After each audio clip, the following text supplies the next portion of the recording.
not camera ready, though. You're not camera ready? But this is beautiful.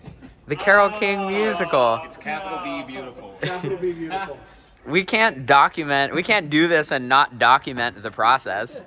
Capital B beautiful. How will my YouTube subscribers hate on now Ben's EQ curve? Oh, they'll hate on it a lot. Yeah. I'm not mixing this show. Ben is.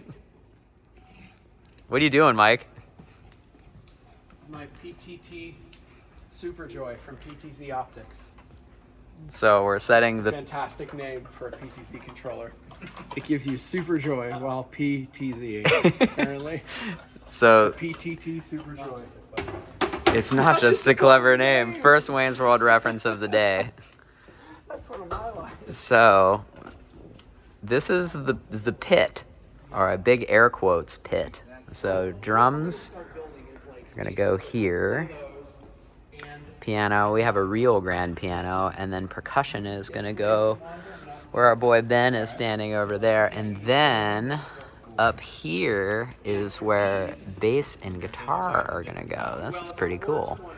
So this is the first day in here of us building the pit, because we have rehearsal in a couple of days with everybody. So I actually do have to work, but I will check in periodically. To like just inside of that, yeah. Like I think that's probably where that person's gonna live. Okay. On a stool. I gotta get the 2130 line. Of course. Yeah. Well, wait. Why don't you just pull it up? Why don't you go this way and then go that way? Oh, because it's there. Okay, cool. Well, I have to go here, and then I'm gonna use a stringer across you guys, and then go back up for him over there. Cool. Because I only have one on it. All I'll say is the only thing that's plugged in up there is a stand light. Oh, I know. Well, we've been in video hell for the last couple of minutes. I'm just coming to front of house to make sure that our SDI feed is coming out here. It's good, Mike. I do. But I couldn't resist the fact to show you this HD96 console in my arch nemesis flip case. Check out this theater. I love Powers. This is my favorite theater in the world here. Sorry, shaky cam. I'm walking downhill. All right, have to continue working. No more YouTube videos. All right, so we got here at 11 this morning, and what we have accomplished today was basically getting mic set up. So the piano is in place. All of the pit cameras are in place. All of the ear mixers for all of the pit ear mix stations for their IMs are in place. And there's a PTZ and a confidence monitor for everything. So that took, what time is it? 6:30. Okay, cool. So that took roughly 7 hours to get that done. So now Ben and I finally get to play with the console. So Ben is mixing the show. So Ben, tell us about the HD96. It is fantastic sounding console. But But man, does it have quirks. Everything you see here, I had to manually lay out all of this, and it's a bit of a tedious process. There's pages to it, but that's all you get though. There's only 2 pages. It's a little, there's a lot of places where there will be help. Let's see here. Oh wait, no, here. If I go here, like there's some help and things like that, but that's not consistent. using the matrix. Yeah. The steak tastes real. And this is my favorite feature of the board, the Mancino. So I can take all of these channels. What is it called? Mancino. What? I don't know where the name came from. Is that a real thing or that's a U term? It's that's what it's actually called. The Mancino? Mancino. That's hysterical. So it's like all of the matrices? No, so you have all their channels here, or you could use the auxes, and it's for doing the same thing to a lot of different things, a lot of different channels. So like I can sit here and I can set all of my compressors the same baseline value or something like that's that. really Or I can, useful. If I want to send my drums to a drum bus, I select them all and I can just send it there. You know, it makes those kind of processes a lot easier, where it's like the same thing I have to do on every channel. Yeah, I do feel like everybody, like when they set their show file up, it's like, oh, let me just set high pass filters. Yeah, You know what I exactly. mean? That's Like dumb stuff one like of the things that. I used it for. So this is kind of Pro 1-y? Yes, it's Pro- does kind of feel a lot like the Pro 1. So this is obviously channel level, so gain. So what's trim? Oh, is that like digital trim? Okay, yeah. gotcha. High pass, low pass, that's cool. Yeah. EQ, solid. And then this is very Pro 1-y, or Pro series, where you guys select between the compressor and gate. But I do like that it has an actual EQ shift. Hang on, there. I think he's talking to the cast. We might have to cut this video short. Oh, he's definitely doing that. Okay, we're gonna make a cut here, and we're gonna come back when we can talk again. Hello? Ben, are you ready for YouTube content? Oh, no. This is great. Yes. Michael, are you ready for YouTube content? I've never been more ready for you. Travis, are you ready for YouTube content? All right, we're miking the piano today. What's up, man? What's up? Smash that like and subscribe. Smash it. So today we are using my favorite thing, the Cardellini clamp, and one of my other favorite little problem solvers, the ATM 450 side address mic. So Michael, how big is this piano? Length? What is this? 10 feet? This is a 9-foot Steinway Model D. That's a 9D. A 9-foot It looks longer. Steinway Model D. I have an old C7. So Yamaha. it's very interesting because, you know, the standard formula for miking a piano is put the mic where the strings cross. But it's very, very far away in this. This is a monster piano. So it is also very cool that we get a real piano for this particular show. So this is where we are kind of estimating where the microphones should be at this point. We haven't listened to any of this yet, but I guess we're going to tape them down and see if we can make it work. So on this side, there's drums. Hey, drums in our little tiny hole that's happening here. So today is piano and drums day with the console. We'll check back in with you when we have sounds. Did I turn off? I think I turned off the PA. Hold on, Mike. I gotta go up there real quick. This is an anticlimactic video now, Ben. Did you try Phantom Power? Yeah.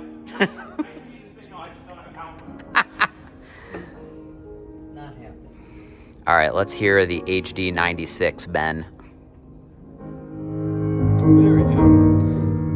Yikes, that is a ton of low end in there. So why don't we start with the keys low first. The what? Will you just bring up the low mic first? Oh, they're linked together, but I can't do that. I figured. My God. So they have to get the same EQ on both of them? Yeah, but also like if they don't, then it's weird. Do you have your subs on an aux? Yes. Will you pull that out of the subs? I don't. Wait, no. The only issue I have though is that this is also for the other tracks.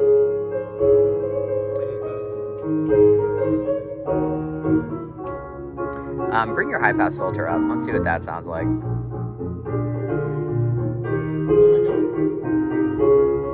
don't have it on. Will you engage it? Yeah. High pass filter. Oh. It is on. That is on. Like I can see it.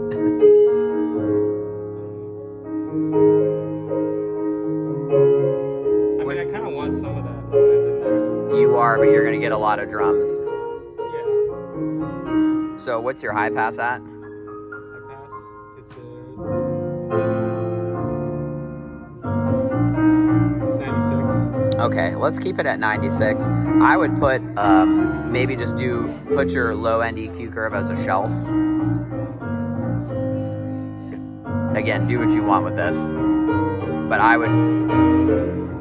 he did specifically say that he's got a bunch of doubling lines with the bass. A bunch of lines? There's stuff that he doubles the low end lines with the bass, so you do want low end, okay. but I just want you to be able to grab it, and the shelf will help you with that. Well, I mean, we're gonna dial it in with the whole band too. Right. Yeah. I think that sounds good. Yeah. Give him a little sparkle. I just meant verb.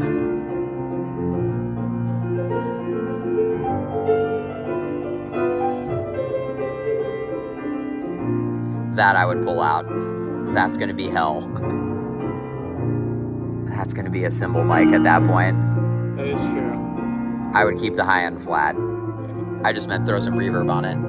Oh. Sizzle is You're EQ. driving me crazy, Billy. You got the camera right here. It's like making me do all kinds of crazy stuff. The YouTube wants to see the HD96. I know they do, but you know, I think I want this.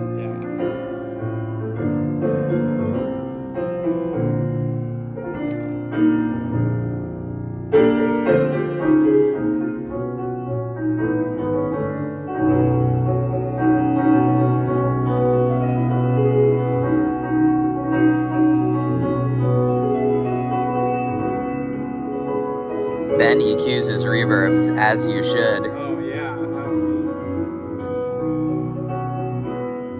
What's your RT on that? The RTA. The reverb time. You got a long one?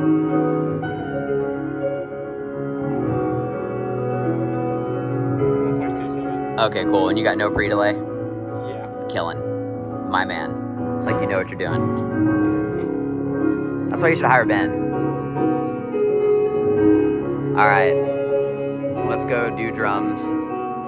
So here's our day 2 midday update. So drums are set up now, and we have this really crazy drum shield combination velour thing for my world, which is actually kind of solid because I actually, as a drummer, never mind drum shields because it lets me play. But interestingly enough, the back set wall actually does have like this RLX sound absorbing like thing because it's supposed to look like it's set in a studio. But here's the drums so far. So at my feet, there is a Presonus AVB switch. And then we all have these little Presonus mix stations here. So this is what we get. We get kick, snare, overheads, piano, electric guitar, acoustic guitar, percussion, bass, and these STM are stems, so those are the backing tracks. Those are the stem vocals, and then live vocals, and then channel 16 is click. So you can see music director Mike working with his camera at the moment. He's got these really bougie Blackmagic 4K cameras, and he can hear me being YouTube, man. So here's my drum fortress in here. So the task at hand now is to get velour that goes up here, because we've basically made a focused energy death ray of cymbals that come right here. But this acoustic foam is helping, right? All right, so we're in the balcony. Check it out. This is the PTZ cam. I had to set up this microphone, a little stereo road guide to capture the show. And here is what it looks like so far. Very cool set. This is the touring set. And up here, there are tons of Source 4s.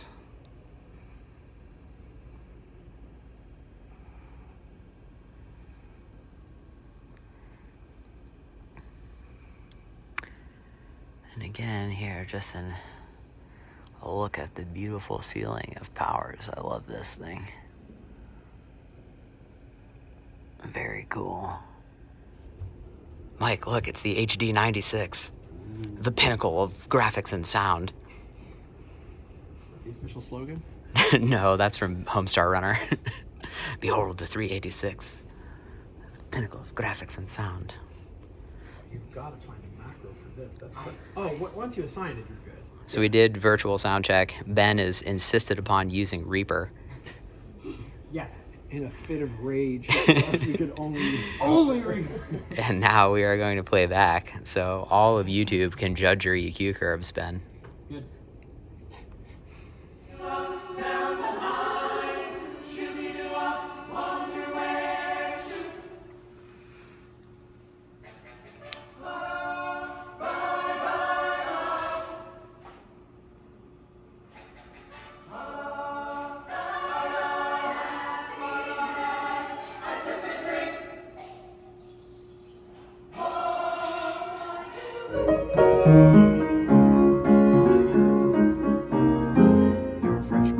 goes on and on. While you chew it.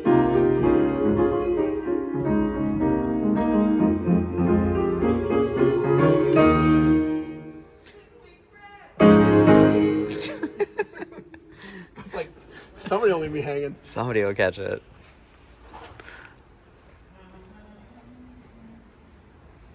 Mike, what are we doing today on this lovely Saturday? We are starting to marry the QLab tracks and the sweeteners and the stems to the RFs, to the cast. Dude, talk about To your the PTZ. your Stream Deck craziness that's happening here. I have 2 Stream Deck XLs that have multiple screens of goodness in there for show control, and I can play around. So this is ATEM control on this side, and this determines what the Maestro cam sees down front for confidence for the cast. So typically it would be there. That's what they're going to see. That's I want to show your buttons, the program right what your there. assignments are. So that just reads ATEM. So whatever the ATEMs are labeled as, it goes to that. So those are that the would cameras. That would be me. And Yeah, bud. yeah. Hold on, I have to go do actual things with No, Ben. you're fine. The PTZ is not giving me anything. I guess that will be the next thing. Do I see a light? I see it. So Saturday, we're using microphones for the first time. Well, I mean, not the first time. I believe that we all have used microphones before, but... What are microphones? So, Ben, you have what? This is Axient in here? These are actually over here. This rack of 4. It's pronounced Aviom. They're Aviom Ds. So, how many channels of wireless are you running? 26. So, a small number. In the And- grand scheme of things. An RF venue for... Well, this is Sennheiser's, because we have 16 channels of Sennheiser. And this is wireless system manager, and we've got wireless workbench for sure. Yes. Ask me what my favorite thing to do. Is it RF, Ben? Oh, it's my absolute favorite thing. What time does the 6 o'clock news start? 6 o'clock. So as we go through this, it's really important to gauge how loud you're going to sing at your absolute loudest in the show. So no marking right now. And kind of let's borderline go overboard. So we need more volume rather than less, okay? So number 1 is Brooke, yeah? Are you good there? Yep. Okay, Brooke, when you're ready, just belt for us.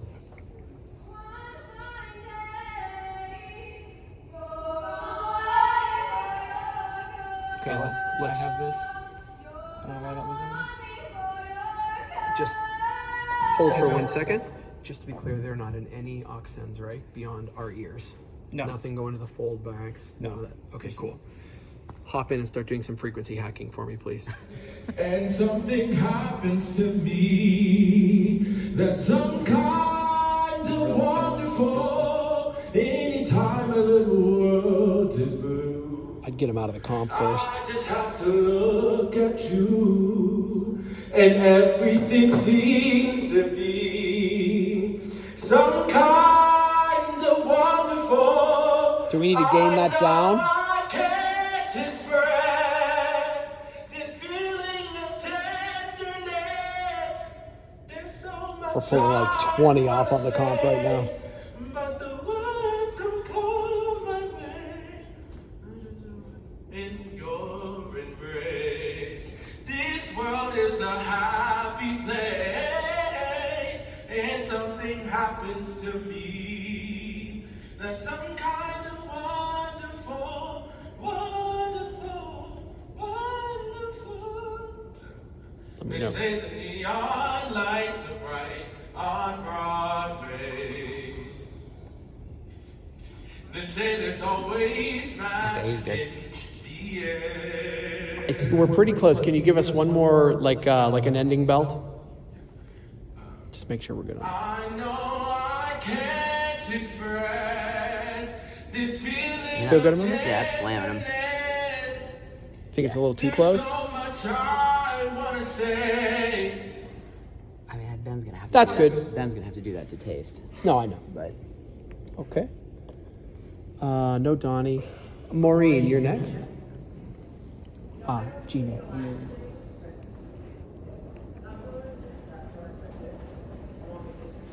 Just talk for us.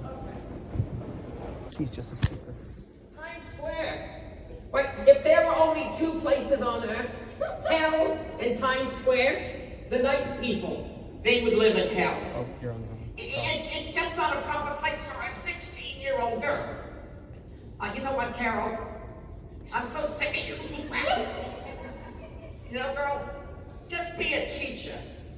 Just get your degree and be a teacher. Oh, you know, believe me, she knows. That's about all I'm doing. You know, Sean, you look so great without that beard. I mean, I love your face. He said he shaved himself clean the other night and this grew back. He's like Santa. Tim Allen, you right? All right. Her voice is infectious. Okay. Oh, We're good, Maureen. Thank you. Okay, thank you. thank you. Who's next? Betty? Betty is next. Evil Betty.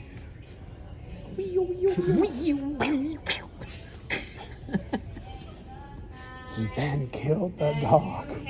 Taco Bell. Taco Bell. Come on, stay with me. Only 3 dozen more mics to go. What do you say, Ben?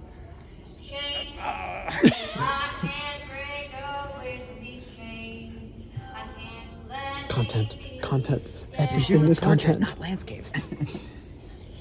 Shooting at hot dog, not hamburger. Colin says that. Hot dog, not hamburger.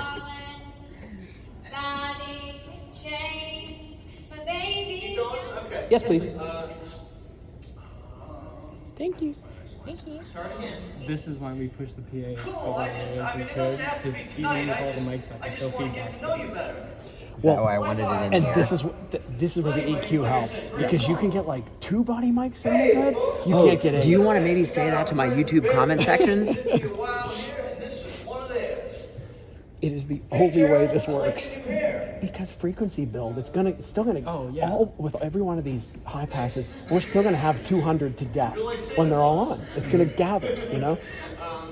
Can I get that chiseled in stone, maybe? Keep going. Sorry, I'm sensitive. I'm never gonna get out of here tonight.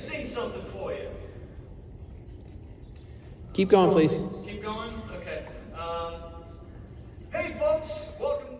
So I'm walking the venue to make sure that we have good coverage. I'm up in the balcony. I'll take you guys along with me. I'm just trying not to be Mr. YouTube man. While Ben is mixing the show. Also, Ben is learning the show. This is the first night. So let's see what our coverage is like. And it's actually very good up here. I wasn't expecting it to be as good. So I'll get you up front and then as close to the balcony, or on the balcony. So let's go see what the PA sounds like. Oh, baby, when I see your face, mellow as the month of May. Oh, darling, I can't stand it when you look at me that way. I feel the earth move under my feet.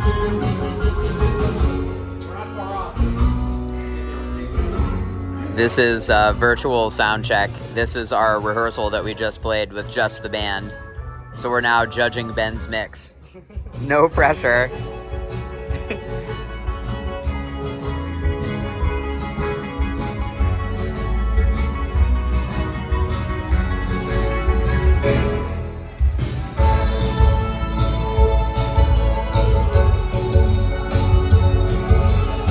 We gotta tighten the subs up.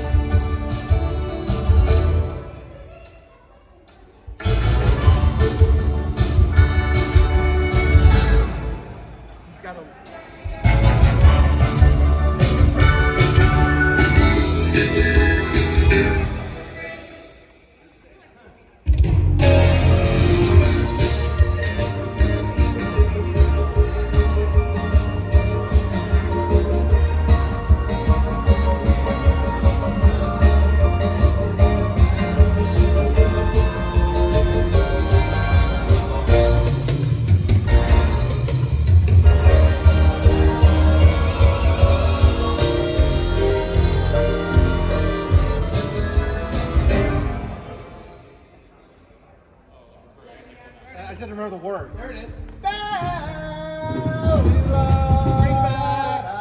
Bring it on back. It's it. Bring it on back. Bring back that love feeling. Ed, what are you doing? What are you doing? Wrapping this coffee can in cap. Why? Well, are you hip to the method of how you're properly supposed to store sleigh bells? No. Do you have like a towel or something in there? Yeah. So, Welcome to Percussion with Ed. because sleigh bells are the most annoying but the most beautiful instrument, if you have them this way and you go to pick them up to play them, Yeah? it makes noise. So, if you take something like a coffee can, Do you know this? put carpet or Oh, towel, yeah. We did this and in it's school. like that, it can live that way, and then you can kind of more gingerly pick them up and put them down without causing a ruckus. So Ed, now that we're here, tell us about your stuff. My stuff. We can Well, judge Ben's mic what are we placement doing? because Are we he's doing here. rig rundown? We're doing rig rundowns. I didn't get a chance to talk to anybody about their stuff yet. So first and foremost, I got my UE in-ears, custom molds. Shout out. Smash that like and subscribe for paid Shout sponsorship. Shout out UE artist support. Thank you, NordVPN. Billy's wind chimes, because I had wind chimes that were sweet and I sold them like a dum-dum.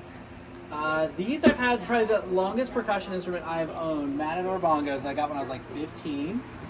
Got some Evans heads on, they rock. My Minel Marathon congas. I've had these for 20 years or so. They rip. It's mostly an aux percussion book in a true pop sense. So it's a lot of congas, shakers, tambourines. I get to play some rad castanets. Oh, that's how you're doing that. I keep Yeah. hearing those castanets, and I'm like, I specifically got these ones because they're mountable on like a 3/8 peg. so do you play them with sticks or do you play them with your hands? Yes. Okay. There's one, the 1650 medley. I have to go from a timpani roll right into castanets, so I play them with my castanet mallets. There are Sorry, I specific play them with the timpani mallets. Oh. Yeah. No, I play them with the timp mallets like such. Oh, wow. Yeah, because I just don't have time to drop the mallets and go for it. Can you show the viewers at home my favorite percussion instrument that you have? I have to put away the one What? I'm trying. The one-handed triangle. No, so what I did, I had all of my crap out, and then when we slowly started to figure out what I actually needed to use, I started putting it away. I was playing with your one-handed triangle a lot. Mike yelled at me. It only has one dynamic. That's the problem. It's super functional. I could definitely use it on this, but it's hard to play softly. But yeah, it's like castanets, got a wood block triangle, not a tambo, shaky tambo, large shaker, small shaker. Is there a foot tambourine? No foot tambo. No foot stuff? Honestly, if I had to play what's in the keys 2 percussion, which I could, I would do a foot tambo. But it's A bit of a flex with this. It's already in the stems. Bit of a flex with this cymbal here, the K-Con. So good. I wish you have more suspended cymbal than I do. The 2 times I played suspended But cymbal you in the know show. what? I only have like a couple rolls. I've got some finger cymbies, got some claves. Excuse me. Are those our desk claves? No, these are some other ones that my mother-in-law actually got me. There's some weird rando. They sound great though. Timpani. These are the beautiful timps that Carole Adams. They live here at the venue. And cough drops because #sickkids. Yeah, Ed and I do share an office for those of you who don't know. So we have both been on the Zycam train the past couple of days. Miracle. I am on the Zycan. That's who we should get sponsored by. If we get sponsored by Ricola and Zycam, Yeah. because that'd be... Vix, hit us up. No, I'm a disciple of the Zycam Church now for sure. There you go, people out in YouTube land. If you are feeling sick, get the swab your nose Zycam things. Those things rule. I was telling Ben my secret sauce here. Yeah. So this is the Minel Luis Conte soft shaker. And years ago, I was doing this in a studio, and producer was like, "I just need like a little bit more articulation." I was like, "Okay." So I taped an egg shaker to the top of it, and that has been like the secret sauce of all time. It just got a little bit extra bite. Where this thing is great, it's soft. I can hear the two and they mesh really well. And that, ladies and gentlemen, is how he got the gig. And years of student loan debt. So this is kind of cool. So the set that they have here, I can't remember. I filmed this over the past couple of days, and I can't remember what we talked about and what we didn't talk about. But the set, this is the upstage like psych wall, I guess, of the set, and it has like RLX studio foam on it, which is actually kind of cool. because it's supposed to look like you're in a recording studio. I don't know if that translates to like, say, my mom that's in the audience, but I think it's kind of cool that there's like. To what I say, I still think we should be in like period appropriate studio musician clothing, and I would love to have like an ashtray here and like. Here's Ed's view of Powers. Show you. So that's kind of cool. The set is 2 levels. So Ed and I and Mike are down on the first level. So Mike has got like stereo drums. Ed on one side, me on the other. And then I'm sure we will get Mike to talk about his in-depth thing. But let's go upstairs and see Vinny and Curtis. Curtis, YouTube Curtis. Uh-huh. Curtis and I have known each other for like 15 years. I don't remember. It's been a while. It's been a minute. So I was mentioning to YouTube below that you guys are up here. So that's Curtis's view of such things. So Curtis is the guitar player for the show. So, okay, 2 electrics. Are they tuned differently? This is tuned to a drop C. Is it really? Yep. So that's your baritone for the show? I think baritone for the We Gotta Get Out of This Place, Cool. which they dropped down a whole step. So, and this is my Billy Squire edition. Oh wait, sorry. This is a regular 2007 Strat with Fender Lace and a DiMarzio. For extra metal, because Carole King demands. And this is my Yamaha. Which everybody has been raving about your acoustic sound. BT dubs. Sound guy Ben can confirm. Some guys love me because I don't demand things. So here's Curtis's view. And this is my very, very ancient Pod X3 Live. It sounds good to me. Oh, that's why I didn't get upgrade. So you have Mike cam, Yep. and then Mike has Curtis cam. I don't know if you can see that. And then we all have our talkbacks, which have been quite fun the past couple of days. Off-brand KZ in-ears. That sound awesome. I have the same pair. All right, you're off the hook. Thank you for Driver, I'm like, all right. indulging my stupid YouTube videos. Let's go see Vinny. Hey, dang. Oh, hi. YouTube, this is Vinny. Welcome. Vinny, this is YouTube. Welcome, Internet. Welcome to my what is this? Welcome to Cribs. Welcome to be here is what I mean. Oh, you have the Scotty Dog hat. Oh, yeah, it's kind of a schnauzer. Oh, it's a schnauzer. Yeah, today's Tech Run is sponsored by the schnauzer. Yeah, so welcome. This is my little setup here. What are you doing, Vin? Well, currently what I'm trying to do is like dial in my EQ. For 3 days now, I've been trying to get a sound that sounds nice in my ears, and I can't seem to do it. So It's the sound of a bag. sound of a bag. You got it, baby. We're just saying hi to everybody. Yeah. Is anybody on? Are we live, or is this for later? No, it's for later. Oh, right on. I've just been filming setup the past couple of Oh, days. fun. Yeah, well, welcome everybody. I don't know if you'll see this before or after the show, but Probably after, but either way, welcome to be here. And yeah, probably after. Yeah, well, hopefully you were here for the show. It sounds pretty good. I don't know how the bass sounds, but everybody else sounds really good. Curtis sounds really good. Curtis, Ben. Yeah, so yeah, that's it. I don't know. Any questions for the internet? I don't know. Smash that like and subscribe on Vinny V. Like and subscribe. Vinny, what's Follow those? for more. What's those Instagrams?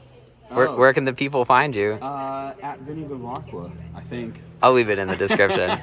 If you can spell LaGuardia, you can spell Vivacqua. Yeah, just follow the other Italians' links. I'll be in there somewhere. All right, we'll leave you alone. Thank you. Yeah, thank you. Bye. Come on back anytime. It's wonderful having guests. Already. Hey, Ben. Hi. Show us the PA. Yes. Oh. We didn't do this when we did Rent. We've got D&B, V-Rig. Yeah. All of the 12s, and we've got it split up into 4 circuits. So 2 top, 1 in the middle, 1 in the middle, 2 in the bottom. So that's how the amps are divided, or do you have frequencies That's divided how that the way? amps are divided. Just Are they- so I can get control over the different levels in the building. So are they equal with the hang? I'm sorry, what do you mean? Like, Or is it equal volume, or it's just... yeah, the amplifiers pretty much compensate for it and stuff like that. But I have shading on the box that is the lowest one per the level, because there's the lower level and the balcony. So the ones aiming at the closest parts of the auditorium are shaded down a little bit. I'm gonna give them this view so they can see it. I've been walking the balcony the past couple of days. Your coverage up there is really, really good. It's surprisingly good for a ground stacked PA that's not very big. I was ready to give you a hard time about balcony coverage, and it sounds quite lovely up there. Yeah. All right, show us the fills. Oh, I'm sorry. The sub up here is just to be a big heavy block to set the speakers on. It's not actually being used. So for all the people who are gonna say it's coupling to the stage, it's not true. So, well, I guess it kind of is. Down here, you want to go down here or just up here? Well, let's go down there. Okay.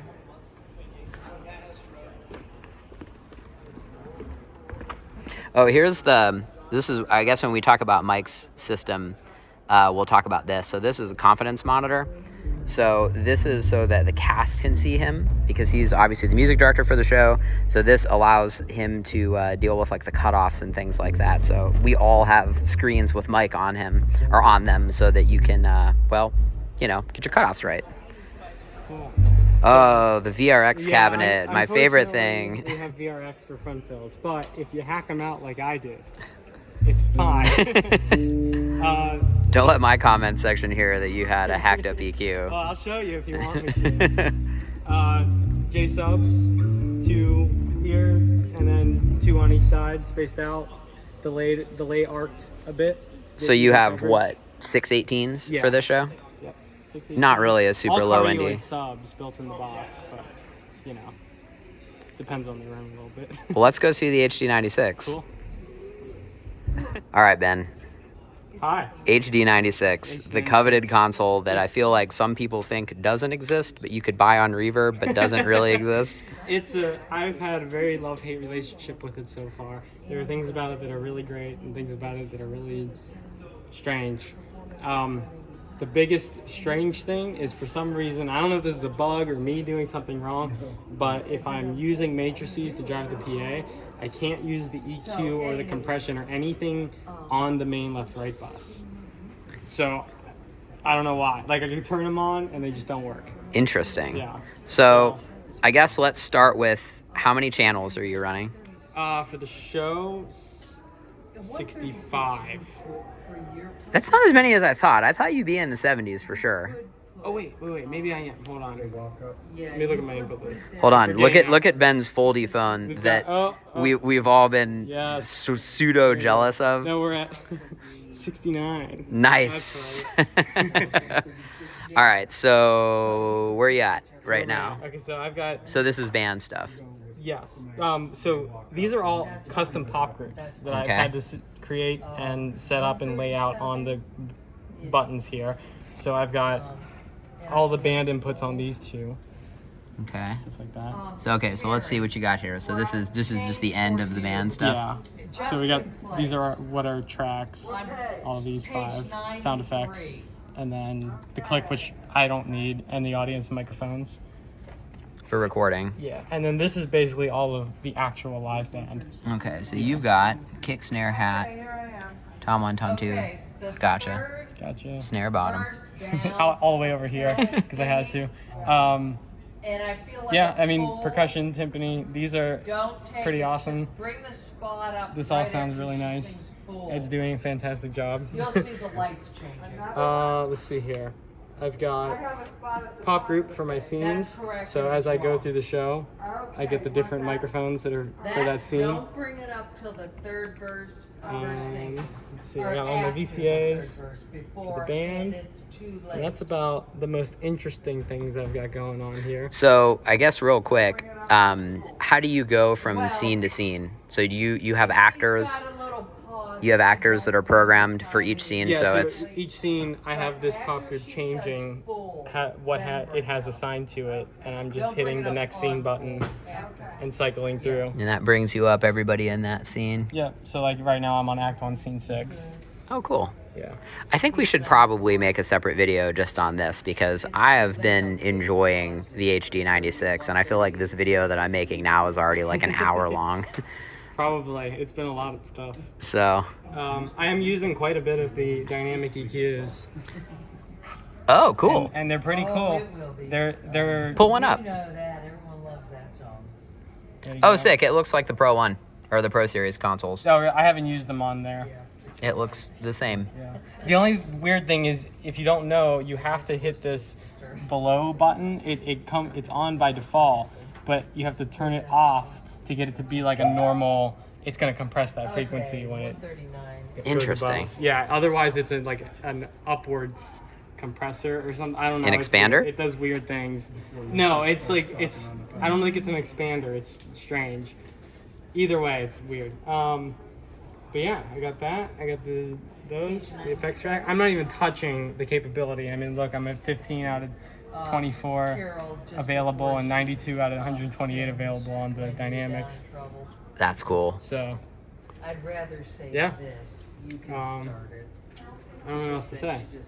So, tracking the show in Reaper, Yes, and then you have a mic cam as well. So you have the multi-view though. I do have it. It's just not on the console right now. Now It's fucked up right now. they join in and Yeah, it is. So there's Ben's cam that he's blocking. He's the Hi. Friday afternoon Zoom call. Ben, your camera's not on. Yeah. So- I like the knobs and stuff like that. I was wishy-washy on if I would, considering how stiff they are to tone, but I do like it a lot. The Pro Series console is very stiff as well. I remember These- thinking that. I don't know. I think these ones are a little stiffer, but he's the last one. yeah, I like it either way. So overall, you like the console, I do like the console. even though because it's a Midas digital console, it's quirky. It is quirky. It's less quirky than it used to be, though. They've fixed a lot of stuff that was wrong with it. So is it really just a big M32? No, Fair. not even close. Kind of looks the I same. wish it was Like more if you look at M32 this, in some ways. it kind of has that M32 It does, side on yeah, it. You're right. I was looking at that when we were up here the other night. Yeah, because if this was smaller, it would look more like it. 98. Yeah. And you do lose the big track balls from the. Which I'm not sad about. Yeah, me neither. My hand always cramps up using those. Although I was comfortable with it at the end. Really? It was kind of cool to do things two-handed, but That's true. This is the other one of my favorite features, the one-shot pot. So if you pull something up, like a compressor, it dynamically assigns these knobs to functions of the compressor. Yamaha consoles do that though. Oh, really? Yeah, that, Okay. I think. I mean, as much as I hate Yamaha consoles, like I believe they do that. The only Yamaha console I've used is the M7CL and a TF1. So, Yeah, as much as I hate Yamaha, the other stuff is better. I think the CLs do that. I know the Rivage does that, where it's like whatever you grab, it assigns the encoders. Oh, so what's the funny thing? What is it? The Mancino? The Mancino, yeah. So I can have selection of multiple channels and adjust EQ, compressors, gates, name them in incrementing fashion automatically, assign them to sends. That is pretty cool. Yeah. So you can set your show up pretty quick. So even Yeah, if you it- just want to go through and do dumb stuff like put high pass filters on stuff, that's pretty sweet. Mike needing all of the vocal microphones for a send back to him. Quickly, I yeah. can just go juke, juke, juke and send it So that's all at once. So I think we need to definitely make a separate video on this because this is very cool and I would love to dig into this because it sounds amazing. it does. Like it really, really like is good. As much as I am an avid diehard because they're just easy to use, this just sounds this way console better. is a little on the trickier side to use. Like, you gotta learn its workflow, like most of the Midas ones. Yeah. Or most soundboards anyway. But like, this is something that is unintuitive of having to set up pop groups to be able to really be useful. I remember my time on a Pro 1 and I thought it was weird at first because it's basically just like a VCA spill, Yeah. but like it is. But like at least the pros have that like go forward, go reverse buttons. Right. This only has cycle through continuously, loop around. Yeah, it's annoying. All right, we're getting to 8 minutes on this segment, so Oh, I'm going to sorry. wrap it and we're going to do a separate video on this. So if you want to see that, obviously smash that like and subscribe. Bye. Bye. So tell us, okay, first of all, tell us where we are. So we're about to enter the catwalk area of Powers Auditorium, Okay. formerly the Warner Theater, built in Youngstown in 1931. And you can see over here on my left, this brick wall here is the exterior wall of the theater, and obviously like the actual quartz roof is above us. And then all this network of steel here is suspension plaster that is actually the like artistic filigree stuff that you see inside the theater. So we're gonna go into this place now. Watch your head. I don't really have that problem. That's a short joke. So yeah, this concrete is original walkway here that would have been poured in 1931. Why does it feel soft? It does feel soft. Oh, this is so cool up here, man. Got over here our nice 6x2 walkway to get to the front lay positions. Oh my goodness. And Chloe, this is what you wanted. This is cloud access here. So I've been subtly shooting this all week, is the pedals that are up there. And look at that. That is so cool. Oh, so these are all just... They're just plaster molds suspended from the architecture. I always wondered how you guys lit this. I mean, so background, they used to take school trips here, and you could see the symphony as a kid, and they would do it during the day. And I just remember being absolutely infatuated by this place in the 5th grade, watching the symphony, and then just, I always looked at these pedals up here and just thought they were really cool. And Mike said the same thing, so it's just really cool how this is all lit. It's just perimeter of incandescent lights. So you guys just have a couple of colors up here? Yeah, it's just RBA. There's something like 200 lamps around this fixture, so every third light that you can see lit up is red, and then there's red, blue, amber is the pattern. So who has the nerves of steel to go up there and change those bulbs? So I've done it, and our maintenance guy Tom does it, and that's it. I would do it. I would go out You there. just crawl out there and pray that the plaster's gonna hold you. Oh my God. So this is just the shell up here. Plaster? Is that original? 1930. Oh, this is so cool, Travis. So look at these lights. Those are 1969 Strand Century Lico lights, 1,000 watt per. And you guys use these still or no? We definitely do, yeah. Every single symphony concert, most of the in-house shows. So it's stage pin Yeah, on these are this. Justice cables you see hanging off. I was just gonna say, look at the fabric cables. This is so cool up here, man. So these haven't been moved since 1969. They were hung late 68, and as far as I know, been there ever since. So just to give you an idea of where we're at in the theater.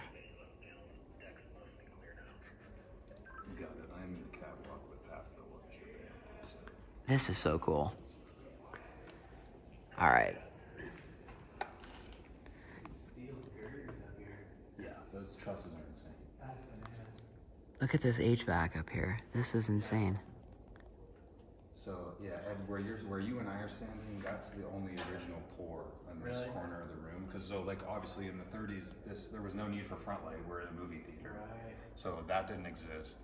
The like recessed can house lights didn't exist. So it was just gas powered house lighting. Oh my God. back in the Gas day. powered house lighting? Yeah, we still have some gas lamps here that are decommissioned. But Dude, Travis, first of all, your knowledge of this place is impressive, dude. Like, I mean, this is really, really cool. How long have you been here, Travis? I've been here 4 years. Okay. I had to learn most of this because there was a wedding reception that like wanted to use the theater as like a getaway space for their guests, so they wanted a historian in there. No kidding. So I like learned as much as I could from like Sean Posey's books and other like firsthand accounts and stuff.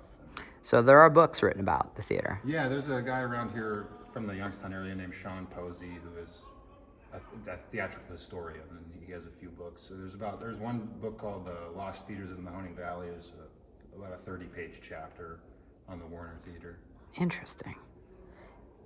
Yeah, we should get Mike to come up here. I think he would really dig this. I mean, again, both of us have a very interesting relationship with this place just because we came here so much when we were kids. And it was just, you know, first of all, you got out of school, which was cool. And then, you know, the second part is like, oh yeah, you know, even knowing as a young kid that you want to be a performer, like this is like the pinnacle place to play in Youngstown. So it's pretty sweet. All right, show us the recording studio real quick again. I didn't get any of that on film. Yeah, let's head back up. 1,100 degrees. All right, so this is the recording studio for the symphony. Yeah, formerly occupied by an engineer named David Metzendorf. So check this out. Soundcraft Series 600. So Mike had a 200B, if I remember correctly. So this pinnacle early 80s soundcraft. Modular, so all of these channels are removable. You can see that there are 2 removed, but this is actually a really solid console. And the one that Mike had actually came from the Playhouse. When they got a new one, he got that one. They replaced a Soundcraft 200B with a Mackie 32x8, which was kind of hilarious. But look at this thing. You have on this console fixed high frequency, high mids, low mids. So you have parametric in your mid bands, fixed low frequency at what? We don't know. 4 auxes, pans, 8 groups. This is a cool board. And then look at all this in here. This looks like a TAC machine if I had to take a guess. Oh, it's an Atari. Duh. Scratch that. I'm not an old school recording guy. 2 Atari machines.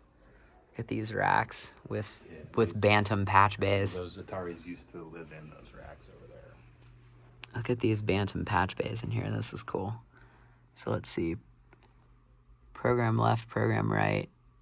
So they have 12 channels of program. I don't know what the bridge would be. Oh, look at this DBX. I bet that's probably noise reduction. Because they have, let's see, 16 channels. Yeah, 16 channels of DBX, so that would be probably noise reduction for tape. That's cool. Look at these patch bays. This is badass.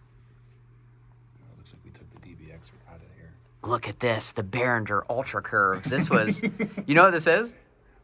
The Behringer box? It's an EQ. There's like a couple of them in there, I think. I think it's that one. Either that or it was the Ultra Dyne. That was like a thing. Looks like it has EQ, RTA, Yeah. ABCD. I think they had 4 EQs in that thing. That thing was hip. Oh, the Technics graphic EQ, the spectacle of graphics and sound. What else is on this patch bay? This is cool. Yeah, there are actually Group out. XLR jacks on the grid above the stage house. Oh, that's cool. Yeah, it's the console group out. Tape returns. Yeah, this is super cool. I mean, this is like stuff that would be so incredibly expensive, but it's like completely useless now. It's just a big paperweight. So these are, oh, here we go. Ampex 499. Yeah, these are all David's recordings starting in, where do we start? Here we go, 925. 87. 1982, Archive Master, Reel 1. You're older over there. 81. Looks like we go back to 81 maybe here, up here. Oh my god, all this Ampex stuff. So cool. You guys should get this digitized. You know a guy? No. There's a guy I follow on Instagram that is endlessly interesting. Oh, here we go. Here's the DBX unit. Check this out. As I suspected, the 4-channel tape noise reduction system. Look at this thing, DBX 155. If I'm not mistaken, I think that this is what actually made, this is one of their first products before they made compressors. All this noise reduction stuff. Now check it out. Here's the control. This is for the controller, for the tape deck. Check this out. Oh, this is so cool.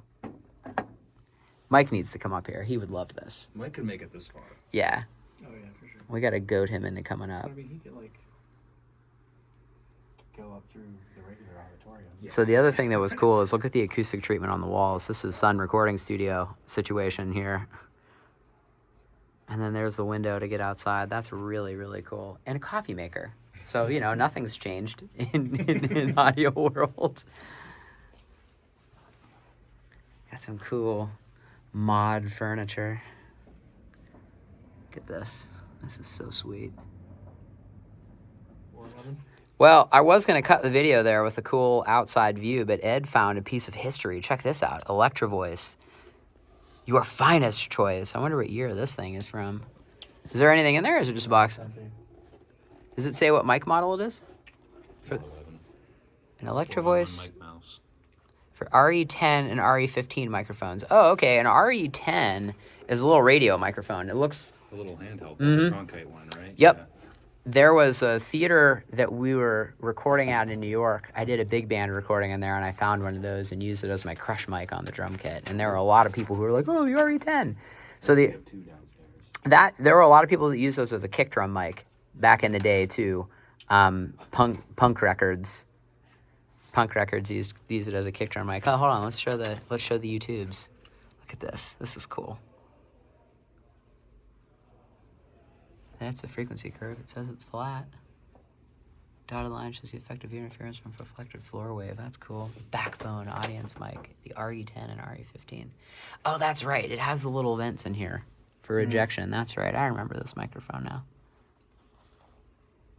I have a picture of that microphone on that drum kit. I got to find that and add that into the bottom. This is the 411 mic mouse floor mount. Oh, you can put it on the floor. That was, I guess, before they had a PCC 160. It's made of acoustic foam. It was. Trademark. So Crown makes a microphone called a PCC 160 that was a piezo microphone that was on the floor, a boundary mic. And then that was like orchestral, theatrical kind of stuff. They would just run those mics on the bottom, on the downstage lip. Look at that. Very cool. Okay, we're finding too much cool stuff up here. So look at this thing. The decommissioned air handler for this. Look at those. Look at these breakers. These are, oh, hold on, let's use a proper term. These are fuses. Wow. This is sick. Look at all this stuff up here. What is this thing? Induction motor. General Electric. Let's see if there's a date on this thing. 440 volts. I can't read the amps. That's crazy. Look at this belt. So these are projectors? Those are the tops of old projectors over there, yeah. Super Synex. Oh yeah, this is a motor. You can tell. It's just a big electric motor. This looks to me like it was once the home of a central vacuum. Really? Because the building is fitted for central vac. Really? But it is not functional. I'm pretty sure this is the turbine for the central vacuum. It's Yeah. insane. There's still one this size still in the basement that runs. Oh shit. Is there? Look at this. Claridge Fan Company, Kalamazoo, Michigan. Size 3.5 fan. God, I wonder what year this thing is. Look at this. Patented 1927. Look at these nuts. There's square nuts on everything. There you go, King Edward. Insane. 6 cents. Yeah, this building, just the stuff that I've explored between this show and Rent is just insane. What do you see, Ed? Anything else cool? Some light gels. I assume they would have those here. Light stuff. Oh yeah, this is how this is how the cloud is lit. It's just called a rondelle lens. So it's just a glass insert that slides into the lamp fixture, and kind of like photo filter gel except made of glass. Interesting. So you guys, I just have spares. They die or they get glazed over. Yeah, they get glazed over. They crack sometimes. They're really hard to come by. So if anyone on Billy's YouTube channel knows where to get rondelle lenses, You never know. There's an eclectic group of Billy's fans. You never know. There are a lot of people who have kind of come out of the woodwork and offered some cool suggestions. I mean, there's a lot of bullshit too, but you know. So Travis said that they got a quote to redo the plaster in the building, and what did you say it was $4.5 million? it was around there. Yeah. Pre-show with Ed Davis on opening night. There's a crowd here tonight. I get to run Mike's teleprompter while he, here's foreshadowing for the eventual video that I'm gonna make him do tomorrow when we wrap this up.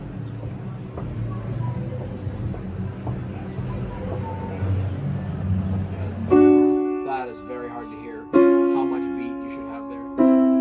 I can hear fourths and fifths easy. And they start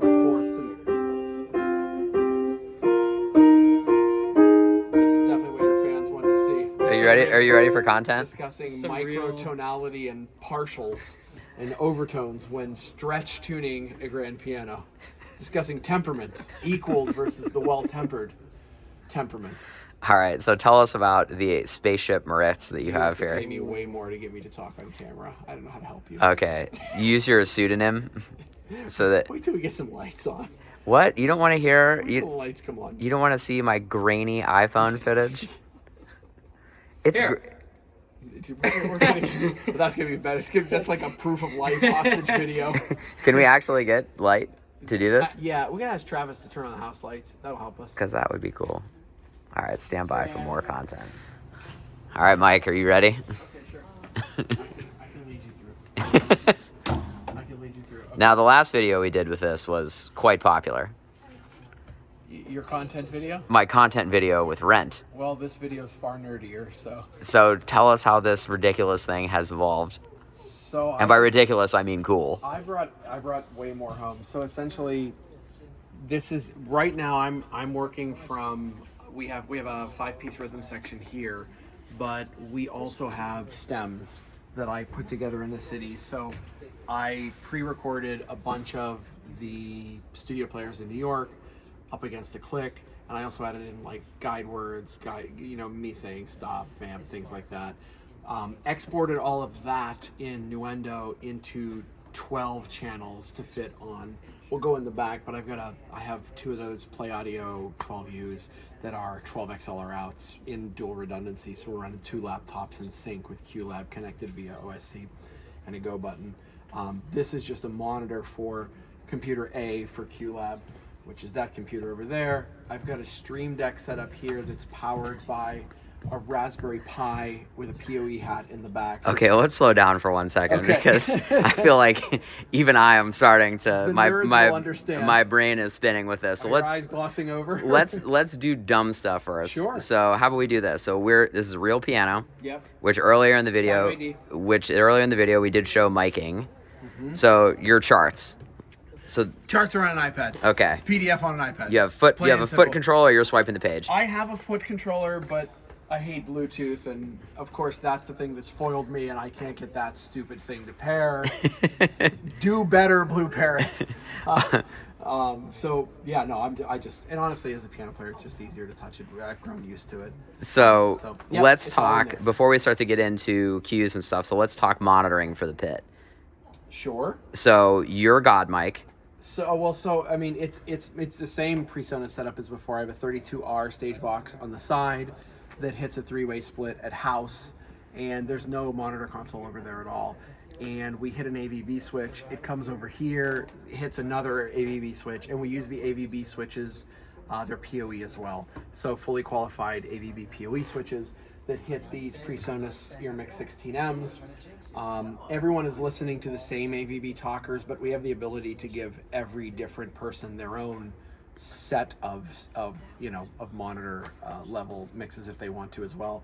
But this show, there's not so much going on that we had to do that. So it's essentially everyone has the same set: kick, snare, stereo overhead, stereo piano, electric, acoustic, percussion, down mix, bass, stem left, stem right, which is a summing of all 12 stems that I'm outputting to house. House has the ability to remix stems, but we just have just a stereo stem.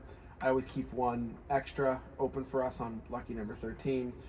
Stem vocals, we have some vocal sweeteners that we recorded with the cast when they dance, so that they can still sing along, but we have all that strength in there so that they can really dance out.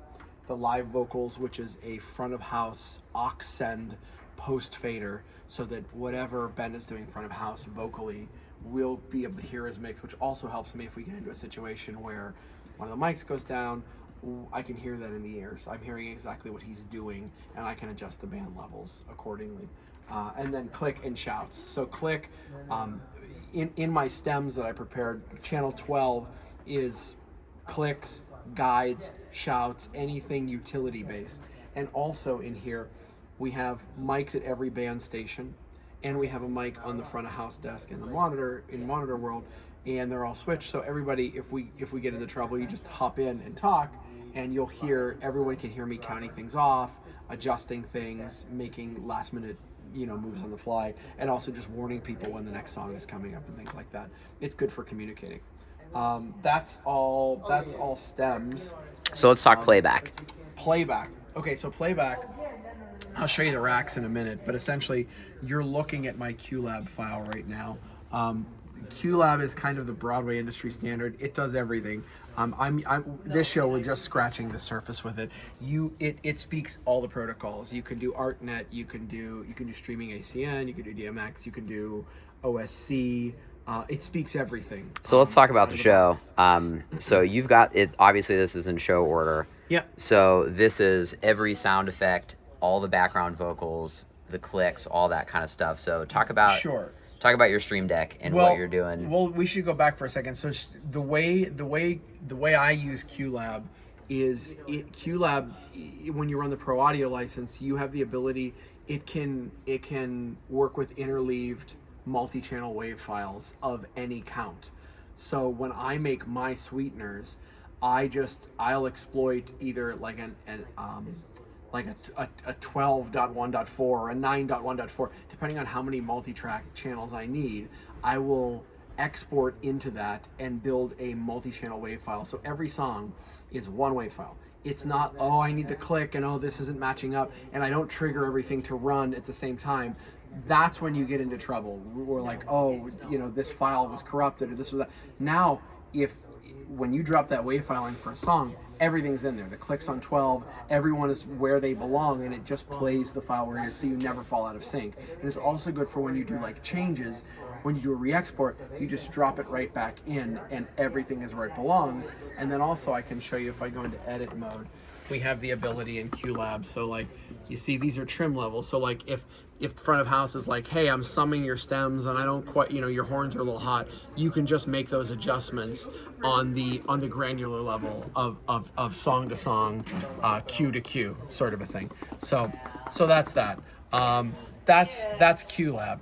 Then when we back out, so Stream Decks, I use Stream Decks a lot. It's a big thing in theater and show control automation. Let's resume in a minute. Yeah. Performers are here. All right, I think we're probably safe to resume here. So what we were talking about during the momentary break. So let's go back before we talk about Stream Deck. So I didn't realize the QLab was the decoder. So talk about how you have vamps and safeties and things like that in there. Okay, so if you want to film over here, I'll navigate. I have to go over to the screen. So essentially, if I take us out of show mode, let's hit. Okay, so here's the situation. So we're at So Far Away, and if I go into So Far Away, and then we go over to the time and levels, QLab works on slices. So every one of these areas, so like that area right there is a slice, this is a slice, that's a slice, and you can put in markers.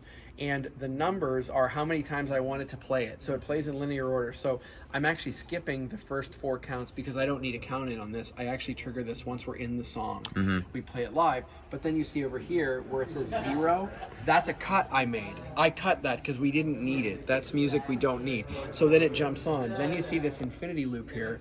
That means vamp. And it'll vamp and vamp and vamp until you write a command that says devamp.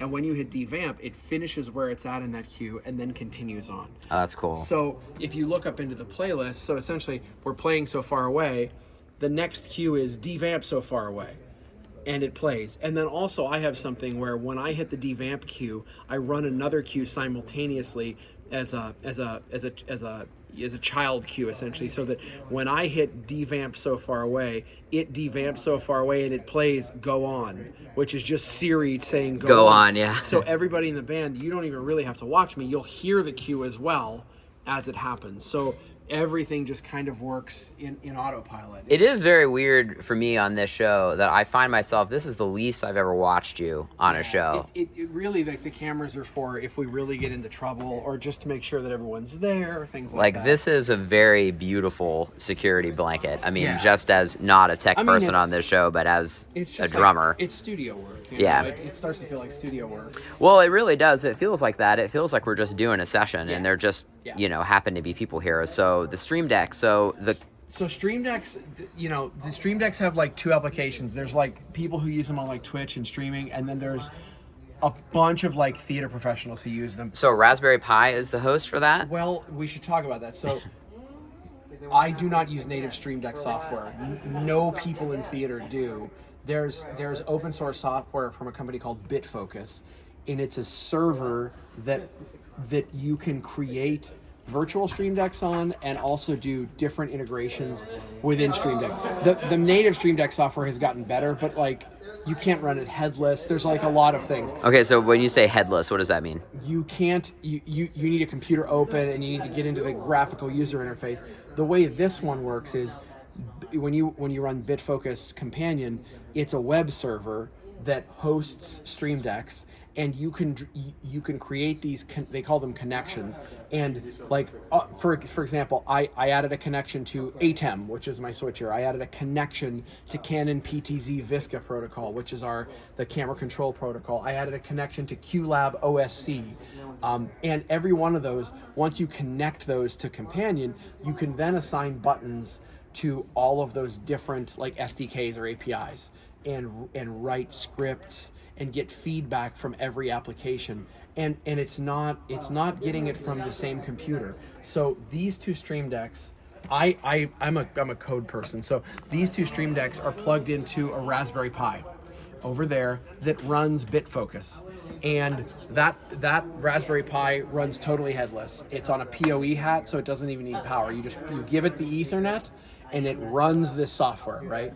And you access the control of this software to build your buttons and things from any web interface. So I don't even need to be here to do this. And it's great when I'm in the house. Like if I want to like fire a track or test something or move the PTZ, I can go on my phone, I can open up the web page, and you can see virtual versions of all of your button pages, and you can control them from anywhere when you're on your show network. So just going through my layout for this show, I do a new layout for every show. So right now, this one right here is kind of my show control. So this ticks up and down on the cues on QLab. I have down programmed for 1 click, up is 2, because you want to make sure you're not Can't get yourself into trouble. Exactly. And then as I tick down, this shows me the highlighted cue. That's just a status. This is when you're working on cues, pause.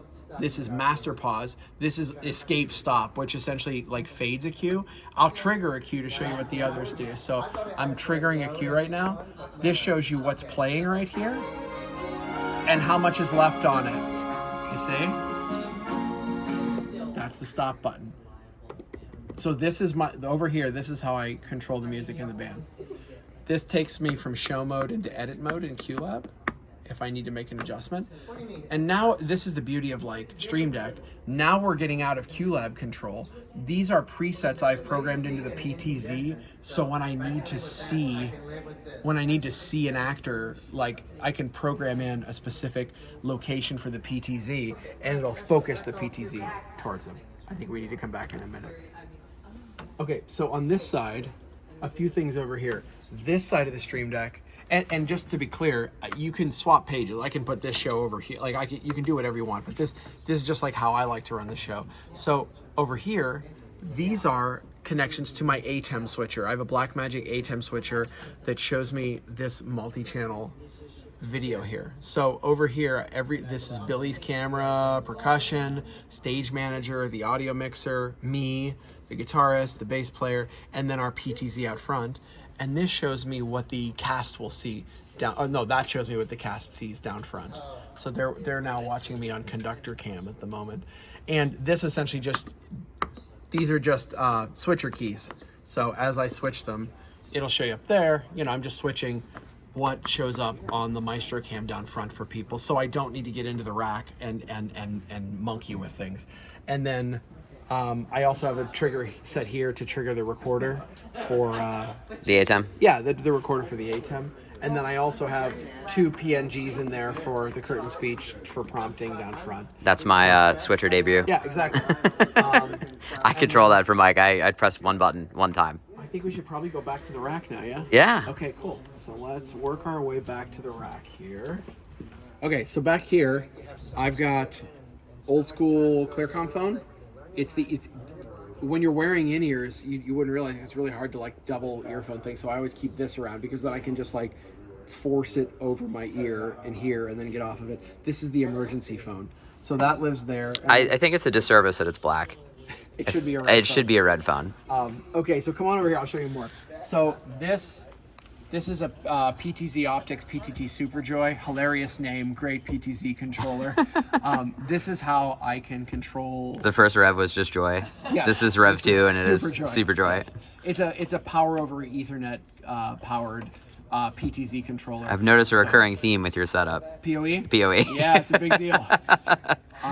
And then in here I have a Sonnet enclosure that's running two Mac Mini M1s. They do different things. This runs Stream Deck Companion if I don't have Raspberry Pi. It also has Unity Intercom, which is a comm bridge. So I can take house comm and get it onto the internet, and it lets me give other people access to apps on their phones. So if the director wants to have wireless comm in the house or monitor comm before he gets in, he can listen on the way in to see if show checks are going well and things, and talk as well. This is an extra QLab box just because, and I also use this for multi-tracking a lot. Clearcom RM702, master station, 2-channel. Everywhere I go, I just connect to their house, 2-wire comm. Here we're just using 1 channel of it. It's also got a stage announce here, so if they don't have a God mic, I can just say, hey, plug into this, and I can use my phone as God. This is a Clearcom IF4W4. This is essentially a 2-wire to 4-wire comm converter. It essentially, it'll take any channel of Clearcom and give you an XLR input and an XLR output, and it nulls, so you'll never get feedback loops or things like that. So this is great for like, you know what, I think on this show, the band might want to hear the Clearcom on one of their knobs, so I can take an output of that and plug it into our stage box and stick it on a channel so they can hear it. So lots of utility going on in this box. And then if we come up here, here's the main QLab computer. The other QLab computer is tucked in the back. So I guess running let's as back well. up and just take care of dumb stuff for a Yeah. second. So these are just screens. These These are aren't only screens. these are not iPads. So Correct. everything that is a control element is happening on a computer Correct. in a rack. Yes, in unbelievable amounts of redundancy. I can't imagine why. So if we come back here, this is my Raspberry Pi that I'm running right now with a PoE hat on it, and those go to the 2 Stream Decks. Just piles of Ethernet and control I cables. swear we started with this clean. We really did. U6 lights. I use Ubiquity. I'm not using any like front end for Ubiquity. I just program these to broadcast our show SSID. We have a dozen of these, and we just always make sure that one ends up on a job. You plug it in, and it'll just spit out your wireless network. Granted, it's not a router, so you need something that'll hand out IP addresses. So I have one of those GL.I nets. Oh, I was gonna say. So we just use it to hand out IP addresses.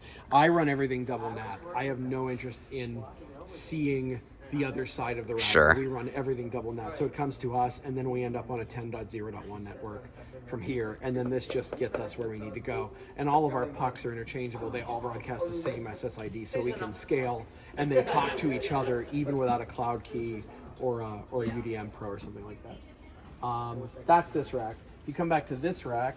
This is kind of a Franken rack that I've been using. I build a lot of playback rigs, but I'm realizing more and more that my playback rigs need video. A lot of the artists that I do work with have multiple LED screens that are being driven by QLab. QLab also projection maps and does screen warping as well. So like QLab does all of it. This one is a specific playback.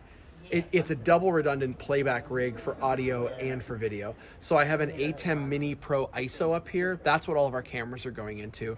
You can drop drives on it and it will record isolated files of all of your cameras, and it'll record your line cut, and it will give you a DaVinci file of your edits so that you can go back in and edit them later. I'm not using that at all right now. We're essentially using it as a security multi-view, right? But like if this were a real event and you were switching back and forth, it'll give you what you did and you can adjust it later. Also, a great reason why Stream Deck is so important, because if I wanted to change a camera, I'd have to come, crawl back here and adjust it. Stream Deck just lets you do it. There's 2 drives plugged into it, and then if you come down here, Lots and lots of SDI distribution these are for the band monitors, and also to feed the front of house and stage manager, and also the Maestro Cam. And then if you come down here, this is the Play Audio 1U device from Play Audio. It is by far my favorite thing from Play Audio. It's 12 channels of XLR straight out. You don't need DI boxes. You don't need a dozen DI boxes. It's just rock solid 12 channels of audio out. There's no inputs. That's not what it's for. It has network MIDI. It has old school MIDI. It has 2 foot controllers on it for like redundancy or transmitting MIDI messages or things like that. And it's really cool because it has it presents itself as 2 interfaces. So there's 2 USB-C ports on it, A and B, and you plug them into your 2 Macs and you start them running, and it will auto detect when you have a dropout and make the switch sample accurate. You don't even hear the changeover. And that's, if anything, if the computer goes down, if QLab just stops output, it knows when there's a problem and makes the change. Also, you can connect a foot pedal to it and do it manually. I call it like exercising the equipment. I'll do it mid-song. I just hit the button and you cannot tell. Same thing with video, totally frame accurate. And then piles and piles and piles of Blackmagic SDI to HDMIs for various needs. Yeah, that's most of my setup. Did I miss anything? I'm just surprised there's not more. It's pretty compact. I'm sorry, I'm just being an idiot. The stage box.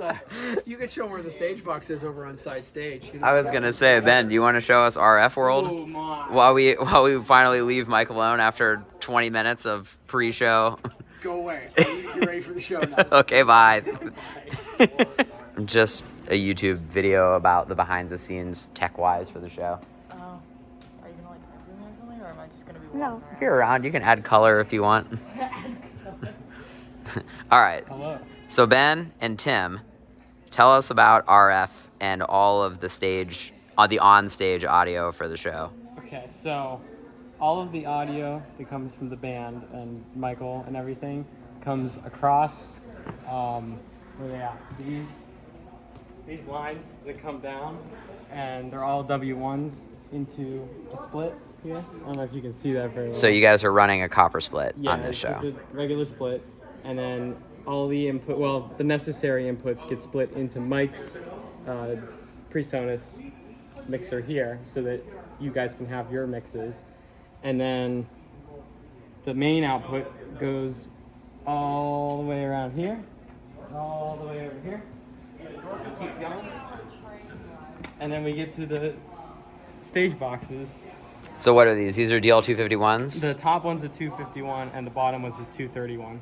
And then what's this KT thing up here? This is Clark Technic AES50 combiner, and it sends all of these AES50 lines down a single Cat6, so I can have a lot easier of a run to the front of house.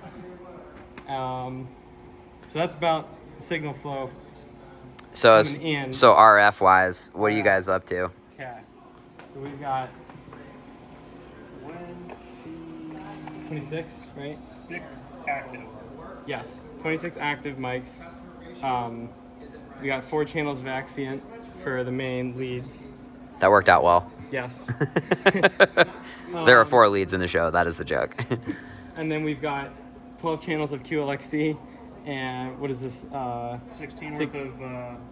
How many were you? We're using 15 though, right? Yeah, we're only using 11 with the QLX. So this is Blackmagic for me. RF is terrifying, as far as I'm concerned. So what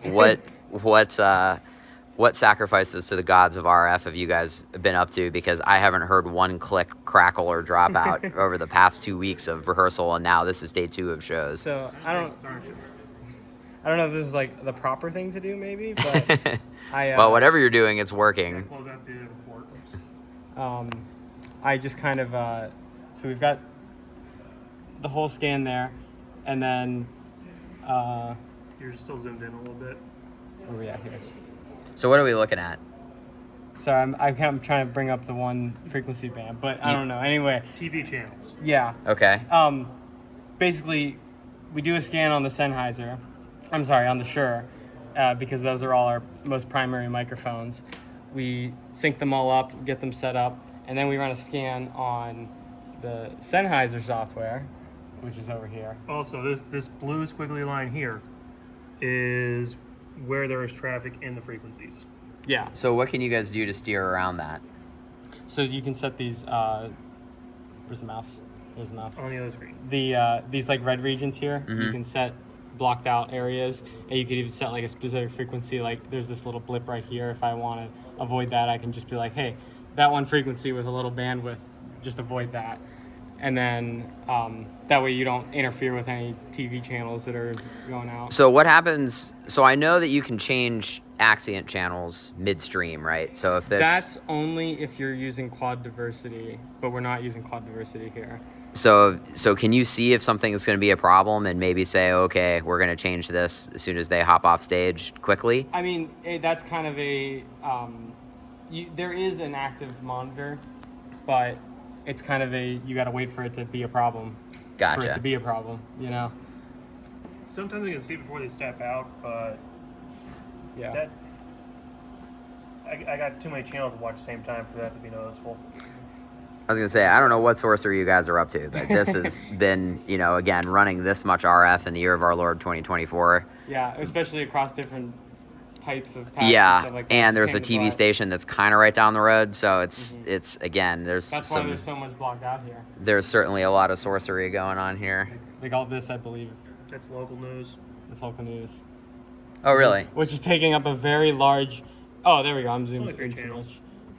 But still, it's a lot of that J50 band there. I don't know why I can't get this to move over, but yeah. It's a PC. If it was a Mac, it'd be better. Oh, Jesus. I'm a PC person. We know, Ben. Also, all those green stripes on there are channels. Oh, yeah. So every green stripe is a channel that we're using? It's Or not lined up for backup. Yeah. Oh, gotcha. Like it's available, set to go if you needed to. So if someone goes down mid-show, they come off stage, I can probably swap in under a minute, get them on a new frequency, and they're good to go back out. That's awesome. Yeah. That's awesome. That's most of RF world there. Thanks, gents. Yeah. Appreciate you. Cool. Okay, finally, it's my turn to do this, but my rig is dumb and stupid because it's just drums. But the cool thing that we're doing for this show is they have me in basically an aquarium. So we have a drum shield around everything, and there's 4 layers of curtain that is completely surrounding everything, which is great because it lets me play at full volume. I'm certainly used to being a sensitive drummer. I don't need to be loud. If you tell me to play quiet, I'll play quiet, but it is certainly nice to play at the drums. So in my hole back here, we enter through this, and then it's just a regular drum kit. So building on what Mike was up to, with his rig, this is the other end of it. So we all have the same monitor control here. This is a Blackmagic 4K camera that's on me, so he can always see me. And then this camera, which is this monitor right here, which is unplugged at the moment because I'm charging my camera batteries, is Mike. So my view, I have been kind of joking with this show that I have Mike in stereo. So wherever I'm looking, I have him. So I have him there, and then I physically have him right in front of me. So if I'm reading something and I can't take my eyes off the charts, I can just glance over. Which is pretty cool. So tech-wise, that's that. So what I'm up to with this is just an acoustic drum kit with the tambourine. I know, it's super, super complicated. But I'm recording the show every night with a Zoom recorder. So the cool thing about these PreSonus boxes is they have a stereo line out on them. So if you're like me making ridiculous YouTube content videos, you can take my in-ear mix and dump that right into a Zoom recorder, and that all lives right there. And then this is my talkback mic, and this is where I'm going to have drum videos coming from this show. So you can see behind the scenes on that. And drums are my Yamaha Oak Custom kit that I've had since 2003. which I have not wanted another drum set. So 5-piece kit, big, grandiose, gratuitous tom fills for Ben at front of house. So anyway, that's the rig and that's the show. So I don't know how long this video is going to end up being, but as always, thank you for watching, and catch you guys on the next one. Bye.